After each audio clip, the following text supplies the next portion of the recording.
আমার আজকের গল্প ধূর্যটি বাবুর প্ল্যানচেট। গল্পটি লিখেছেন হিমাদ্রি কিশোর দাশগুপ্ত। পলাশ বলল, কিরে নীলু, পরপর 4টে ট্রেন চলে গেল, অনির্বাণ তো এখনো এলো না। এদিকে তো ধূর্যটি বাবুরও তো কোনো পাত্তা নেই। তিনি আবার বাঘমুন্ডি পাহাড়ে পঞ্চমুন্ডির আসনে বসতে চলে গেলেন না তো? নীলু বলল, দেখ পলাশ, সিদ্ধ পুরুষদের নিয়ে মজা করবি না। বাঘমুন্ডি নয়, উনি অমাবস্যা রাতে তারাপীঠের মহাশ্মশানে পঞ্চমুন্ডির আসনে বসে সব সাধনা করেছিলেন। উনি যখন কথা দিয়েছেন তখন নিশ্চয়ই আমাদের নিতে আসবেন। তুই মোবাইলে আরেকবার ট্রাই কর অনির্বাণকে, ও আবার ঘাবড়ে গেল না তো? শ্যামবাজারের 5 মাথার মোড়ে বসে প্ল্যানচেট ভূত প্রেত নিয়ে মজা করা, আর এখানে এসে সত্যিকারের প্রেত সিদ্ধ জ্যোতিষীর মুখোমুখি প্ল্যানচেটে বসা, এই দুইয়ের মধ্যে অনেক তফাৎ। নীলুর খোঁচাটা বুঝতে অসুবিধে হলো না পলাশের। ও বলল, ঝড় বৃষ্টির মধ্যে হয়তো কোথাও ও আটকে গেছে, ওর কথার দাম আছে। আর ও যে আমাদের মধ্যে সবচেয়ে সাহসী ছেলে তা তো তুই জানিস। এই বলে সে পকেট থেকে মোবাইল বের করে বৃষ্টির ছাদ থেকে বাঁচার জন্য প্ল্যাটফর্মের শেডের আরেকটু ভিতরে এসে দাঁড়ালো। অনির্বাণকে রিং করার চেষ্টা করে কানে দিয়ে কয়েক মুহূর্ত পর সেটা আবার কান থেকে নামিয়ে নিল পলাশ। নীলু প্রশ্ন করল, কি হলো? পলাশ জবাব দিল, নেটওয়ার্ক ফেলিওর এখনো। যা ঝড় বৃষ্টি হচ্ছে, কখন নেটওয়ার্ক পাওয়া যাবে কে জানে।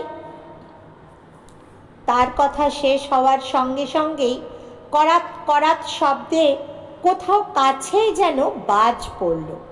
সারা প্ল্যাটফর্ম কেঁপে উঠল সেই শব্দে। আর কিছুক্ষণ পরই সন্ধে নামবে, বৃষ্টিরও বিরাম নেই।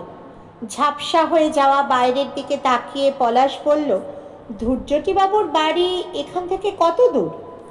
নীলু জবাব দিল, গাড়িতে 8 ঘন্টার পথ, উনি গাড়ি নিয়ে আসবেন বলেছেন।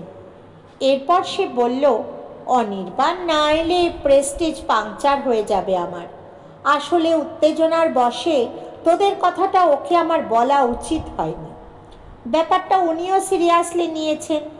এখন তো আমাদের ফিরে যাওয়ারও কোনো উপায় নেই। ওর বাড়িতে রাতে খাবারের ব্যবস্থা করে রেখেছেন উনি। এখানে এসে ফিরে যাওয়া মানে ওকে অসম্মান করা। তাছাড়া উনি বড় মামার বন্ধু মানুষ, বড় মামা শুনলেও রাগ করবেন। পলাশ তার কথার জবাবে কিছু বলল না। একটু দূরের প্ল্যাটফর্মের মধ্যে একটা চায়ের দোকান দেখিয়ে বলল, চল ওখানে একটু চা খাই, বেশ ঠান্ডা লাগছে। ওরা দুজন এরপর গিয়ে হাজির হলো চায়ের দোকানের সামনে। দোকানদারকে চা দিতে বলে পলাশ বাইরের বৃষ্টির দিকে তাকিয়ে ভাবতে লাগলো, অনির্বাণ এলো না কেন? কলকাতা থেকে বৃষ্টির দিনে তাদের এই নবাবগঞ্জে আসা বলতে গেলে তো তার জন্যই। পলাশদের নবাবগঞ্জে আসার কারণটা একটু খুলে বলা যাক।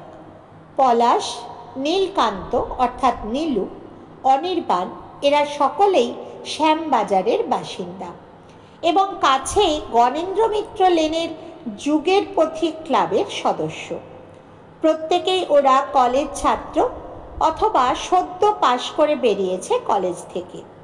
শরীরচর্চা, খেলাধুলো, লেখাপড়ার পাশাপাশি নিয়মিত তাদের আড্ডার আসর বসে গণেন্দ্র মিত্র লেনের ঘুপচি ক্লাব ঘরে। 10 আগে এমনই এক বর্ষার সন্ধেবেলা ক্লাব ঘরে বসে গল্প করছিল তারা। শুধু 3 জন নয়, রিজু, অসীম, তপন, ভোলা আরও অনেকে সেদিন হাজির ছিল সেখানে। এসব আড্ডা যেমন হয়, এক প্রসঙ্গ নিয়ে আলোচনা হতে হতে অন্য প্রসঙ্গে চলে যায়, ঠিক তেমনই কি একটা কথা আলোচনা করতে করতে হঠাৎ কে যেন তুলে বসলো আত্মা নিয়ে কথা। শুরু হলো আত্মা প্রেতাত্মা আছে কি নেই তাই নিয়ে সনাতনী তর্ক। নীলুর আত্মাটাত্মার ব্যাপারে প্রচণ্ড বিশ্বাস। সে হঠাৎ বলল, আমার বড় মামার বন্ধু জ্যোতিষী ধূর্যটি চক্রবর্তী, যার কাছে আমি হাত দেখাই, তিনি প্ল্যানচেটে আত্মা নামাতে পারেন। আমার বড় মামা এই ঘটনা নিজের চোখে দেখেছেন। অনির্বাণ প্রেসিডেন্সির ফিজিক্সের ছাত্র, ঘোর যুক্তিবাদী। নীলুর কথাটা শোনার সঙ্গে সঙ্গেই সে চেপে ধরল তাকে। বলল, যখন সুনিতা উইলিয়াম মহাশূন্যে পায়চারি করে এলেন, সেই সময়ে দাঁড়িয়ে কেউ আত্মা নামাচ্ছেন, এই কথা বিশ্বাস করতে হবে? আসলে এসব ব্যাপার হলো ধান্দাবাজ লোকদের লোক ঠকিয়ে পয়সা কামানোর কৌশল। ব্যাস, শুরু হয়ে গেল জোর তর্ক। যারা হাজির ছিল তারা ভাগ হয়ে গেল প্ল্যানচেটের মাধ্যমে আত্মা নামানো যায় কি না এই নিয়ে। পলাশেরও আত্মা টাত্মায় বিশ্বাস নেই।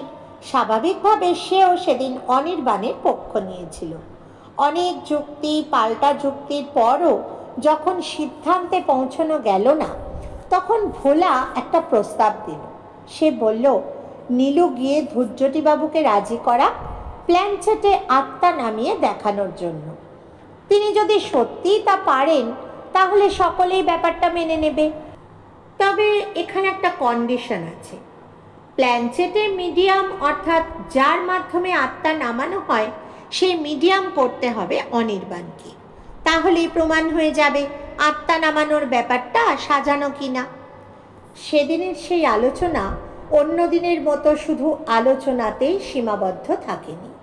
অনির্বাণ আর নীলু দুজনেই সিরিয়াসলি নিয়েছিল বিষয়টা। পরদিনে নীলু তার বড় মামাকে সঙ্গে নিয়ে হাজির হয়েছিল ধূর্যটিবাবুর বউবাজারের সোনার দোকানের হাত দেখার চেম্বারে। সব কথা শোনার পর প্ল্যানচেটের ব্যাপারে রাজি হয়ে গেলেন ধূর্যটিবাবু। তবে তিনি বললেন, নীলু, অনির্বাণ ও আরেকজন, অর্থাৎ মোট 3 জনকে আজ এই আষাঢ় মাসের অমাবস্যার দিন তার নবাবগঞ্জের বাড়িতে আসতে হবে। তার বাড়িতে অন্য কেউ থাকে না, ফলে উভয় পক্ষের কোনো অসুবিধা হবে না। সেখানে রাত্রিবাস করে পরদিন কলকাতা ফিরতে পারবে নীলুরা। তার আমন্ত্রণেই পলাশ আর নীলু বিকেলের ট্রেনে নবাবগঞ্জ প্ল্যাটফর্মে এসে নামল। কিন্তু কলকাতায় একটা কাজ সেরে অন্য ট্রেনে অনির্বাণের এখানে আসার কথা থাকলেও তার দেখা নেই। বৃষ্টির মধ্যে প্ল্যাটফর্মে অনির্বাণের জন্য 1 ঘন্টা ধরে অপেক্ষা করছে পলাশরা। ধূর্যটিবাবুও তাদের এখনও নিতে আসেননি। চা খাওয়া হয়ে যাওয়ার পর পলাশ একবার তার রিস্ট ওয়াচের দিকে তাকিয়ে বলল, 6টা তো বাজলো, আর আধ ঘন্টার মধ্যে যদি দুজনের কেউ না আসেন, তাহলে ডাউন ট্রেন ধরে আমরা কিন্তু ব্যাক করব। আমরা দুজন অনেকক্ষণ অপেক্ষা করছি, আমাদের কেউ দোষ দিতে পারবে না। পলাশের কথা শুনে একটু চিন্তা করে নীলু বলল, বেশ, তাহলে তাই হবে। কথাটা বলল বটে, কিন্তু ঠিক সেই সময় একটা কালো রঙের অ্যাম্বাসেডর গাড়ি এসে প্ল্যাটফর্মের বাইরে রেলিংয়ের ধার ঘেঁষে দাঁড়ালো। গাড়িটা দেখেই নীলু বলে উঠল, ওই যে ধূর্যটিবাবু এসে গিয়েছেন, ওটা ওর গাড়ি, আমি চিনি। গাড়ি থেকে বৃষ্টির মধ্যে বাইরে নেমে ছাতা খুললেন ধুতি পাঞ্জাবি পরা, চোখে সোনালি ফ্রেমের চশমা এক লম্বা চওড়া ভদ্রলোক। তিনি উঠে এলেন প্ল্যাটফর্মে। তাকে দেখে প্রথমে নীলু আর তার পিছন পিছন পলাশ এগিয়ে গেল তার দিকে। ভদ্রলোক এসে দাঁড়ালেন শেডের নিচে। নীলুরাও এসে দাঁড়ালো তার সামনে। ভদ্রলোকের বয়স মনে হয় 60-এর কাছাকাছি হবে। ফর্সা রং, টিকলো নাক, দুহাতে একটি আংটি। পলাশ আর নীলুকে একবার ভালো করে দেখে নিয়ে তিনি নীলুর উদ্দেশ্যে বললেন, আমি কলকাতা থেকে ফিরছি, তাই আসতে দেরি হয়ে গেল। তা তোমরা দুজন কেন? আমি তো 3 জনকে আসতে বলেছিলাম। আর এই কি সেই ছেলে যে মিডিয়াম হতে চায়? গম্ভীর স্বরে এই কথাগুলো বলে ধূর্যটিবাবু তাকালেন পলাশের দিকে। নীলু বলল, না না, এ সে নয়, এর নাম পলাশ। আমরা দুজন একসঙ্গে এসেছি। অনির্বাণের অন্য ট্রেনে এসে এই প্ল্যাটফর্মে আমাদের সঙ্গে মিট করার কথা, কিন্তু 1 ঘন্টা ধরে ওর জন্য আমরা অপেক্ষা করছি। ও এখনো এলো না। মোবাইল কানেকশনও কাজ করছে না। তার কথা শুনে ভদ্রলোক কয়েক মুহূর্ত কি যেন ভাবলেন। তারপর বললেন, তোমরা দুজনই বরং আমার সঙ্গে চলো, আমি হিউম্যান সাইকোলজি বুঝি। সম্ভবত সে ভয় পেয়েছে, সে আসবে না। মেঘ যত গর্জায় তত বর্ষায় না। সন্ধে নেমে আসছে, জলকাদায় বেশ কিছুটা পথ যেতে হবে আমাদের। তার উপর আমার গাড়ির একটা হেডলাইট আবার ভেঙে গিয়েছে আজ। এই বলে তিনি তাকিয়ে রইলেন নীলুদের দিকে। নীলু বলতে যাচ্ছিল, কিন্তু অনির্বাণ যদি পরের ট্রেনে এখানে এসে পৌঁছয় তখন কি হবে? কিন্তু তার আগেই প্ল্যাটফর্মের মাইকে ঘোষণা শোনা গেল, বিশেষ ঘোষণা। ঝড় বৃষ্টিতে কুতুবপুর স্টেশনে গাছ পড়ে ওভারহেড তার ছিঁড়ে যাওয়ায় আপলাইনে রাত 10টা পর্যন্ত কোনো ট্রেন চলবে না। যাত্রী সাধারণের সুবিধার্থে এই সংবাদ জানানো হচ্ছে। ঘোষণাটা শুনে ধৈর্যটিবাবু বললেন, এরপর তার আসার আর কোনো সম্ভাবনা নেই। আর যদি সে কোনোভাবে এখানে এসে হাজিরও হয়, আর যদি তার আমার বাড়ি যাওয়ার সত্যি ইচ্ছে হয়, তাহলে যে কোনো ভ্যান রিক্সাকে বললে সে আমার বাড়ি নিয়ে যাবে। এই কথাগুলো বলে তিনি পলাশদের উত্তরের অপেক্ষা না করে এসো বলে হাঁটতে শুরু করলেন তার গাড়ির দিকে। পলাশ আর নীলু একবার পরস্পরের দিকে তাকিয়ে অগত্যা ধৈর্যটিবাবুকে অনুসরণ করল। গাড়িতে উঠে ধৈর্যটিবাবু চালকের আসনে বসলেন, পলাশরা বসলো তার পেছনের আসনে। গাড়িতে ওঠার সময় প্রায় ভিজে গেল পলাশরা। গাড়ি স্টার্ট নেওয়ার প্রায় সঙ্গে সঙ্গেই যেন ঝুপ করে অন্ধকার নামলো বাইরে। একটা হেডলাইটের আলোয় খানাখন্দে ভরা মেঠো পথ দিয়ে বর্ষার অন্ধকারে ধৈর্যটিবাবুর গাড়ি ছুটল তার বাড়ির দিকে। মিনিট 20 পর ধৈর্যটিবাবুর বাড়ির সামনে এসে পৌঁছলো পলাশরা। একটা মাঠের ঠিক মাঝখানে একটা ভূতের মতো দাঁড়িয়ে আছে পুরনো ধাঁচের দোতলা বাড়িটা। কোনো আলো আসছে না বাড়ির ভিতর থেকে। গাড়িতে আসার সময় একটিও কথা বলেননি ধৈর্যটিবাবু। পলাশের মনে হলো হয় তিনি গভীরভাবে কিছু ভাবছেন, নয় স্বভাবজাতভাবেই তিনি খুব গম্ভীর মানুষ। গাড়ি থেকে নামার সময় তিনি শুধু বললেন, এখানে কোনো ইলেকট্রিসিটি নেই, তবে একটা রাত তোমাদের আশা করি তেমন অসুবিধা হবে না। পলাশরা গাড়ি থেকে নামতেই ঘাস জমিতে জমে থাকা জলে তাদের পায়ের পাতা ডুবে গেল। বৃষ্টি একটু ধরেছে ঠিকই, তবে বাতাস এখনো বইছে। মাঠের চারপাশ থেকে ভেসে আসছে ব্যাঙের ডাক। জলের মধ্যে ছপছপ শব্দে পা ফেলে পলাশরা তার পিছন পিছন উঠে এলো বাড়ির বারান্দায়। পাঞ্জাবির পকেট থেকে একটা ছোট্ট টর্চ বের করে সেটা জ্বালিয়ে চাবি দিয়ে একটা ঘরের দরজা খুললেন তিনি। তারপর ঘরের ভিতর ঢুকে একটা লণ্ঠন জ্বালিয়ে তাদের দুজনকে সে ঘরে বসতে বলে ঘর ছেড়ে বেরিয়ে গেলেন। ঘরটা পুরনো হলেও পরিষ্কার পরিচ্ছন্ন। একটা পুরনো আমলের পালঙ্ক রাখা আছে ঘরটায়। বিছানার উপর বসে নীলু বলল, সম্ভবত এই ঘরেই আমাদের আজ রাত কাটাতে হবে। পলাশ কোনো জবাব দিল না। সে ভাবতে লাগলো, অনির্বাণ এলো না কেন? সত্যিই কি সে ভয় পেয়ে গেল? মিনিট 3 মধ্যেই একটা পাথরের থালায় সাজানো মিষ্টি আর জল নিয়ে ঘরে ঢুকলেন ধৈর্যটিবাবু। থালা আর জলের পাত্র তিনি পালঙ্কের পাশে একটা টেবিলের ওপর রেখে পলাশদের উদ্দেশ্যে বললেন, তোমরা এগুলো খেয়ে নাও, আমি ততক্ষণ সান্ধ্য আহ্নিকটা সেরে আসি। এই বলে তিনি ঘর ছেড়ে বেরিয়ে গেলেন। পাথরের থালায় বেশ বড় বড় অনেক মিষ্টি। সেই দুপুরবেলা খেয়ে বেরিয়েছে পলাশরা। মিষ্টিগুলো দেখে তাদের খিদে পেয়ে গেল। তারা খেতে শুরু করলো। সান্ধ্য আহ্নিক সেরে এরপর যখন ধৈর্যটিবাবু আবার পলাশদের ঘরে এলেন, তখন তাদের খাওয়া শেষ। তিনি পলাশদের উদ্দেশ্যে বললেন, চলো এবার অন্য ঘরে গিয়ে বসে কথা বলি। তার পিছন পিছন তারা সেই ঘর ছেড়ে বেরিয়ে হাজির হলো বাড়ির এক প্রান্তে একটা ঘরে। সেই ঘরের ঠিক মাঝখানে একটা কাঠের তেপায়া, টেবিলের ওপর একটা ছোট মোমবাতি জ্বলছে, আর সেই টেবিলের চারদিকে সাজানো আছে 4টে কাঠের চেয়ার। এছাড়া অন্য কোনো আসবাব নেই সেই ঘরে। ঘরটায় আরও একটা দরজা আছে। ঘরে ঢুকে সেই দরজাটাও খুলে দিলেন ধূর্যটিবাবু। বাড়ির পিছন দিকের মাঠ থেকে এক ঝলক ভেজা বাতাস এসে ঢুকল সেই ঘরের ভিতর। দরজা খোলার পর ঘরের মাঝখানে টেবিলের পাশে একটা চেয়ারে বসলেন ধূর্যটিবাবু। তার কথা মতো সেখানে অন্য দুটো চেয়ারে পাশাপাশি বসল পলাশ আর নীলু। চেয়ারে বসার পর একবার তাদের দিকে ভালো করে দেখলেন ধূর্যটিবাবু।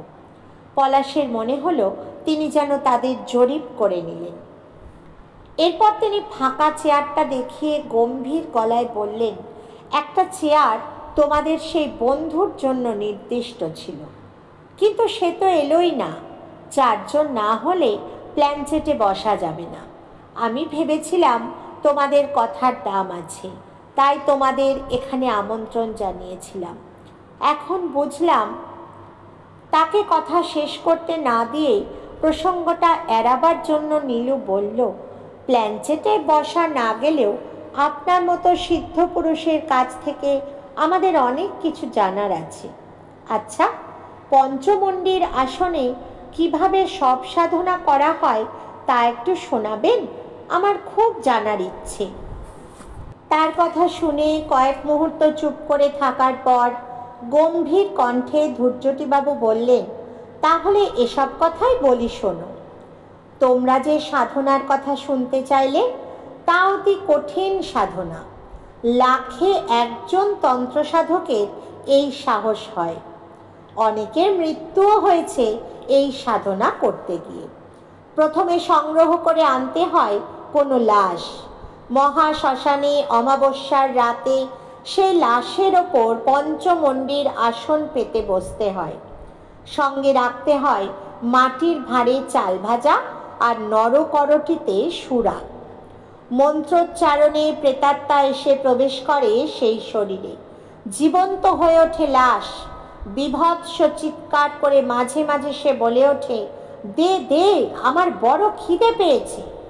তখন এক মুঠো চাল ভাজা আর সুরা তার মুখে ঢেলে দিয়ে শান্ত করতে হয় তাকে। এই সময় কেউ ভয় পেয়ে গেলে তার নির্ঘাত মৃত্যু। লাশের ওপর পাতা আসনে শক্ত হয়ে বসে চামুন্ডা মন্ত্র জপ করতে হয়। সে মন্ত্র অত্যন্ত কঠিন। মন্ত্রের জোরে বসে থাকে প্রেতাত্মা। মন্ত্রের সামান্য ভুলচুক হলে যে বুকের ওপর বসে থাকে তাকে ছিটকে ফেলে দিয়ে উঠে দাঁড়াবে সেই লাশ। তারপর এই পর্যন্ত বলে হঠাৎ চুপ করে গেলেন ধূর্যটিবাবু। পলাশরা ডুবে গিয়েছিল তার গল্পের মধ্যে। তিনি থামতেই নীলু উত্তেজনা চাপতে না পেরে বলে উঠল, তারপর তারপর তার কথার কোনো জবাব না দিয়ে পিছন দিকের খোলা দরজার দিকে তাকিয়ে বললেন, বাইরে থেকে একটা শব্দ আসছে না?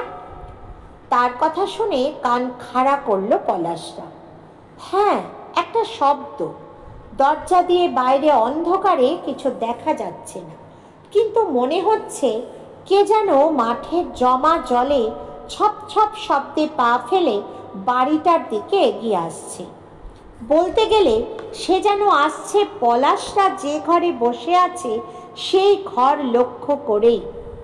সকলেই তাকিয়ে রইলেন দরজার দিকে।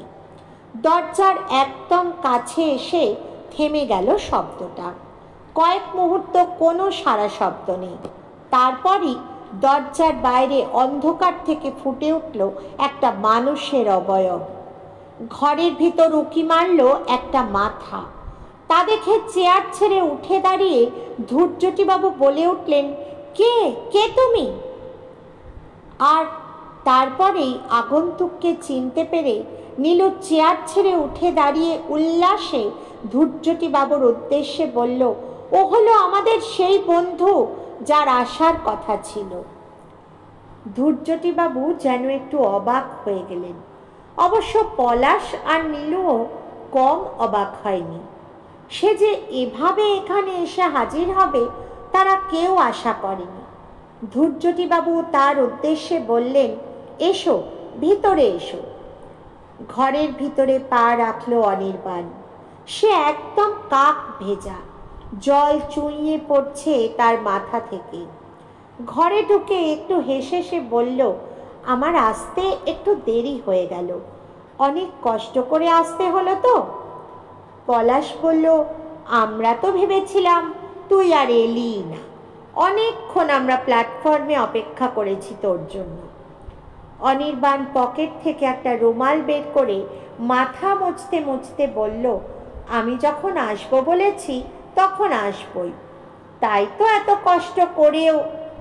ধূর্যটিবাবু এবার তার উদ্দেশ্যে বললেন, দাঁড়িয়ে কেন, চেয়ারে বসো। মাথা মুছে অনির্বাণ এসে বসল পলাশের পাশের চেয়ারটায়। এত ভিজেছে যে মোমের আলোয় তার মুখ যেন রক্ত শূন্য বলে মনে হচ্ছে। সে বসার পর ধূর্যটিবাবু তার দিকে তাকিয়ে বললেন, তুমি কি মিডিয়াম হতে চেয়েছিলে? তোমার নাম কি? অনির্বাণ প্রথমে ঘাড় নেড়ে জানালো, হ্যাঁ। তারপর বলল, আমার নাম তাতাই। অনির্বাণ হঠাৎ তার ডাকনামটা বলল কেন তা বুঝতে পারল না পলাশ। তার নাম শোনার পর ধূর্যটিবাবু বললেন, তুমি কি জানো যে মিডিয়াম হয় অনেক সময় কোনো শয়তান আত্মা মিডিয়ামকে ছেড়ে যাওয়ার সময় তার ক্ষতি করে দিয়ে যায়? অনির্বাণ তার কথার উত্তরে বলল, ক্ষতি করে মানুষেরা, আত্মা নয়। কোনো আত্মা আমার কোনো ক্ষতি করতে পারবে না। ধূর্যটিবাবুর দিকে তাকিয়ে একটু যেন রুক্ষ স্বরে কথাগুলো বলল অনির্বাণ। তার কথা শুনে ধূর্যটিবাবু কয়েক মুহূর্ত স্থির দৃষ্টিতে তাকিয়ে থেকে গম্ভীর স্বরে বললেন, বাহ, তোমার সাহস আছে দেখছি, তবে বেশি সাহস কিন্তু ভালো নয়। অনির্বাণ তার কথার কোনো জবাব দিল না। ধূর্যটিবাবু এরপর নীলুর দিকে তাকিয়ে বললেন, তোমাদের বন্ধু যখন এসেই পড়েছে তখন আর পঞ্চমন্ডির আসনের গল্প বলে সময় নষ্ট করে লাভ কি? তোমাদের অবিশ্বাসী বন্ধু নিশ্চয়ই ভিতরে ভিতরে উদ্গ্রীব হয়ে উঠেছে প্ল্যানচেটে বসার জন্য। বৃষ্টির মধ্যে এতটা পথ ভিজে এসেছে মিডিয়াম হবে বলে। এই বলে তিনি যেন মৃদু কটাক্ষ করলেন অনির্বাণকে। অনির্বাণ তার কথা শুনে বলল, হ্যাঁ, আপনি ঠিকই বলেছেন, সময় নষ্ট করে কোনো লাভ নেই, আমাকে আবার ফিরে যেতে হবে। এ কথা শুনে পলাশ বলল, সে কি রে, তুই আবার এই বৃষ্টিতে ফিরে যাবি নাকি? অনির্বাণ একটু বিষণ্ণভাবে পলাশকে বলল, না রে, আমার এখানে রাতে থাকা হবে না, অনেক লোকজন এসেছে বাড়িতে, আমাকে ফিরতেই হবে। ধূর্যটিবাবু বললেন, ঠিক আছে, তাহলে বরং শুরু করা যাক। দরজা দুটো বন্ধ করে দিতে হবে তাহলে। তবে প্ল্যানচেটে বসার আগে একটা কথা তোমাদের বলে দিই, কারো হার্ট দুর্বল থাকলে কিন্তু প্ল্যানচেটে না বসাই ভালো। দুর্ঘটনা ঘটলে আমাকে কিন্তু কেউ দোষ দিও না। তার কথা শেষ হতেই অনির্বাণ একটা বাঁকা হাসি হেসে বলল, আমাদের সকলেরই হার্ট ঠিক আছে, আপনার হার্ট ঠিক আছে তো? আপনি নিজে ভয় পাচ্ছেন না তো? তার কথা শোনা মাত্রই হঠাৎ যেন দপ করে জ্বলে উঠল ধূর্যটিবাবুর চোখ দুটো। তিনি কি যেন বলতে গিয়েও নিজেকে সংবরণ করে নিলেন। মৃদু হেসে শুধু বললেন, যে পঞ্চমন্ডির আসনে বসে সব সাধনা করে সে কোনো প্রেতাত্মাকে ভয় পায় না। নীলু উঠে গিয়ে দরজা দুটো বন্ধ করে এলো। টেবিলের একদম কাছে চেয়ারগুলো আরও এগিয়ে নিয়ে বসলো সকলে। মোমটা প্রায় শেষ হয়ে এসেছে। তার মৃদু আলোয় চেয়ারে বসে থাকা পলাশদের ছায়াগুলো কাঁপছে। চারপাশে কোনো শব্দ নেই। সকলে ঠিকভাবে বসার পর কয়েক মুহূর্ত অনির্বাণের দিকে তাকিয়ে ধূর্যটিবাবু বললেন, তোমরা আমার মতো এইভাবে দুটো হাতের আঙুলগুলোকে টেবিলের ওপর আলতো করে ছুঁইয়ে রাখো। আমি আলো নেভাবার পর কেউ কোনো কথা বলবে না, শুধু এক মনে চিন্তা করবে পরিচিত কোনো মৃত ব্যক্তির কথা। পলাশরা তার দেখা দেখি টেবিলের ওপর আঙুল রাখল। আঙুল রাখতে গিয়ে পলাশের আঙুল মুহূর্তের জন্য ছুঁয়ে গেল তার পাশে বসা অনির্বাণের হাতের পাতা। পলাশের মনে হলো বৃষ্টিতে ভিজে অনির্বাণের হাত যেন বরফের মতো ঠান্ডা হয়ে গিয়েছে। ধূর্যটিবাবু সকলের মুখের দিকে তাকিয়ে এক ফুঁয়ে মোমবাতিটা নিভিয়ে দিলেন। সারা ঘরে নেমে এলো জমাট বাঁধা অন্ধকার। সকলেই এক মনে চিন্তা করতে লাগলো পরিচিত কোনো মৃত মানুষের কথা। নিস্তব্ধ অন্ধকার ঘর। মিনিট পাঁচেক পর পলাশের মনে হলো টেবিলটা যেন থরথর করে একবার কেঁপে উঠল। আর তারপরে শোনা গেল ধূর্যটিবাবুর গম্ভীর অথচ চাপা কণ্ঠস্বর, আপনি কি এসেছেন? এসে থাকলে টেবিলে একবার শব্দ করুন। টেবিলটা আরও একবার কেঁপে উঠল। তারপর একটা পায়ায় শব্দ শোনা গেল, ঠক। পলাশের একটু ভয় করলো এবার। ধূর্যটিবাবুর গলা শোনা গেল, তাহলে আপনি এসেছেন? আপনার নাম কি? পলাশের পাশে বসে থাকা অনির্বাণের গলায় প্রথমে একটা ঘর ঘর শব্দ শুরু হলো। তারপর একটা অস্পষ্ট স্বর শোনা গেল, আমার নাম। নামটা স্পষ্ট শোনা গেল না শেষ পর্যন্ত। আপনার ঠিকানা কি? এরপর প্রশ্ন করলেন ধূর্যটিবাবু। আবার সেই ঘর ঘর শব্দ শোনা গেল অনির্বাণের গলা থেকে। তারপর একটা ভাঙা ভাঙা স্বরে সে ধীরে ধীরে বলল, ৭৭ গণেন্দ্র মিত্র লেন, শ্যামবাজার, কলকাতা। ঠিকানাটা শুনেই প্রথমে একটু চমকে উঠল পলাশ। আরে, এ তো তাদের দুটো বাড়ি পরেই অনির্বাণের বাড়ির ঠিকানা। তাহলে অনির্বাণ? অনির্বাণ তাহলে কায়দা করেই তার ডাকনাম বলেছে ধূর্যটিবাবুকে। আসলে সে প্ল্যানচেটে বসে নাটক করে ঠকাতে চাইছে ধূর্যটিবাবুকে। ব্যাপারটা ভেবে ভয় কেটে গিয়ে হাসি পেয়ে গেল তার। হাসি চেপে রেখে সে ধূর্যটিবাবু আর অনির্বাণের কথাবার্তা শুনতে লাগলো। তিনি জিজ্ঞাসা করলেন, আপনার কি খুব কষ্ট হচ্ছে? হ্যাঁ, খুব কষ্ট, খুব কষ্ট। কোমরটা একদম ভেঙে গুঁড়িয়ে গিয়েছে।